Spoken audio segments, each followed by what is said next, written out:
สวัสดีครับผมช่างวันชวันชาแนลนะครับก็มาเจอกันอีกเช่นเคยทุกๆวันเสาร์วันอาทิตย์แล้วก็วันหยุดนะครับตะเลิกนะครับก็วันนี้ผมไม่ได้มาทำงานช่างให้ดูนะครับแต่จะมาโชว์หมายถึงว่ามาให้ดูผมทำกำแพงหน้าบ้านนะครับก็เดี๋ยวมาดูกันนะครับว่าผมอธิบายให้ฟังก่อนคร่าวๆก่อนนะครับก็อันนี้นะครับอันนี้จะเป็นกำแพงที่ผมทำหน้าบ้านนะครับก็อันนี้จะเป็นงานปูนนะครับซึ่งงานปูนอะไรเนี้ยผมไม่ค่อยมีความรู้เท่าไหร่นะครับผมก็เลยจ้างเขามาทำนะครับอันนี้จะเป็นกำแพงสูงประมาณ2 เมตร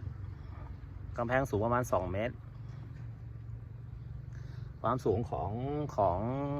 กำแพงตัวนี้นะครับก็คือตัวเททับหลังเนี่ยก็สูงอยู่ประมาณ80 เซนนะครับแล้วก็ความสูงของกำแพงเนี่ยอยู่ที่2 เมตรความสูง2 เมตรนะครับก็อันนี้ที่สิ่งที่ผมทำเนี่ยคือด้านล่างจะเป็นปูนด้านบนเดี๋ยวผมจะทำเป็นเหล็กนะครับเป็นเหล็กก็เดี๋ยวจะเป็นเหล็กแบบไหนก็เดี๋ยวมาคอยติดตามกันดูนะครับก็เดี๋ยวผมให้ดูรอบๆก่อนแล้วกันนะครับก่อนจะไปดูรอบๆนะเดี๋ยวผมมาอธิบายตั้งแต่ที่เขาเริ่มทำนะครับก็คร่าวๆก่อนนะครับก็คือความยาวของกำแพงนี้นะครับก็อยู่ที่ประมาณ22 เมตรนะครับ22 เมตรกำแพงด้านนี้จะอยู่ประมาณ10ช่วงนี้10 เมตร11 12 14 เมตรช่วงนี้จะเป็น14 เมตรนะครับแล้วก็มีช่วงระยะประตูเนี่ยอยู่ที่ประมาณ6 เมตรนะครับแล้วก็ฝั่งโน้นอีกนิดหน่อยนะครับก็ฐานด้านล่างนะครับฐานด้านล่างคานด้านล่างที่ผมทำที่ให้เขาทำเนี่ยก็ผมต้องการความแข็งแรงค่อนข้างมากนะครับก็พื้นที่มันเป็นพื้นที่ที่มีน้ำค่อนข้างหน้าน้ำเนี่ยน้ำมันจะมาเยอะนะครับก็เลยต้องทำแข็งแรงนิดนึงนะครับก็คือคานเนี่ยสิ่งที่คานที่เขาทำให้ผมเนี่ยอยู่ที่คาน40 เซนนะครับซึ่งคาน40 เซนถือว่า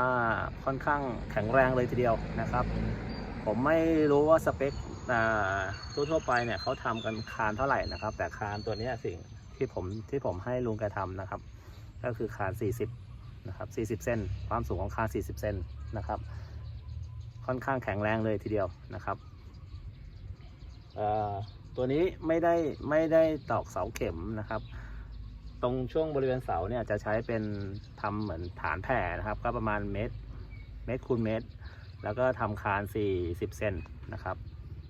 นี่นะครับเสาก็เป็นเสาข้างในเป็นโครงเหล็กเส้นแล้วก็หล่อด้วยปูนนะครับ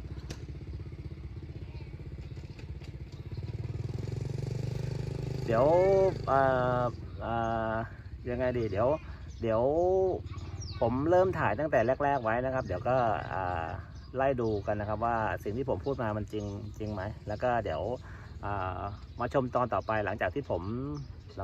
มใส่กำแพงกำแพงด้านบนนะครับเป็นเหล็กนะครับเดี๋ยวมาดูกันครับว่ากำแพงด้านบนแล้วก็ประตูหน้าบ้านผมที่ผมทำเป็นเหล็กเนี่ยมันจะสวยงามสักแค่ไหนนะครับก็มาคอยติดตามกันครับผมก็วันนี้ขอลาไปก่อนเพียงเท่านี้ก่อนนะครับก็เดี๋ยวก็ดูตั้งแต่วิดีโอแรกๆหมายถึงว่าตอนที่ผมทำฐานรากตั้งแต่แรกๆเลยครับเอาแมคโครมาขุดมาเกลี่ยอะไรเงี้ยครับก็เดี๋ยวมาคอยติดตามกันครับผมก็วันนี้ผมลาไปก่อน